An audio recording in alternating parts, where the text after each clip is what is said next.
ഇന്ന് ഞങ്ങൾ വീട്ടിലുണ്ടാക്കുന്ന ഒരു പുളിങ്കറിയാണ് ഉണ്ടാക്കുന്നത്. എല്ലാവർക്കും ഇഷ്ടപ്പെടുന്നതാണ്. കുറച്ച് പുളി ചൂടുവെള്ളത്തിലിട്ട് വെച്ച് ഒരു മൺചട്ടിയിലേക്ക് പിഴിഞ്ഞൊഴിക്കുക. ഇതിലേക്ക് പച്ചമുളക്, ഇഞ്ചി, വെള്ളുള്ളി, മുളക് പൊടി, മഞ്ഞൾപ്പൊടി, ഉപ്പ് എന്നിവ ചേർത്ത് പുളി വേവുന്നത് വരെ തിളപ്പിക്കുക. പിന്നീട് ശർക്കര ആവശ്യത്തിന് ചേർക്കുക. ഇതിലേക്ക് കുറച്ച് അരി, നല്ല ജീരകം, കടുക്, കുറച്ച് ഉലുവ വറുത്ത് പൊടിക്കുക.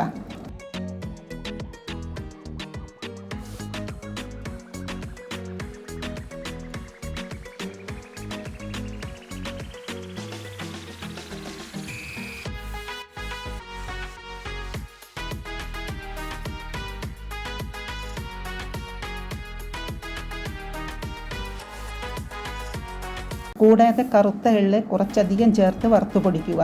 എള്ള് വറുത്ത് പൊടിച്ചത് ചേർക്കുമ്പോൾ പുളിങ്കറിക്ക് ഒരു കറുത്ത നിറം കിട്ടും.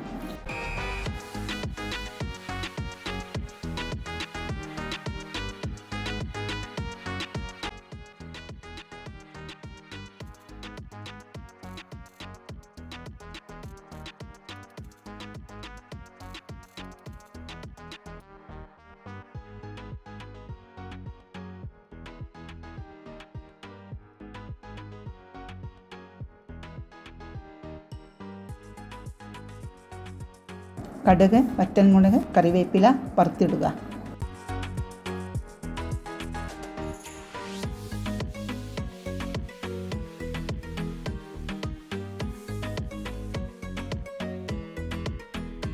വീഡിയോ നിങ്ങൾക്ക് ഇഷ്ടപ്പെട്ടിട്ടുണ്ടെങ്കിൽ നിങ്ങളൊന്ന് ട്രൈ ചെയ്ത് ഫീഡ്ബാക്ക് കമൻറ്റിൽ അറിയിക്കുക. സബ്സ്ക്രൈബ് ചെയ്യാനും മറക്കരുതേ.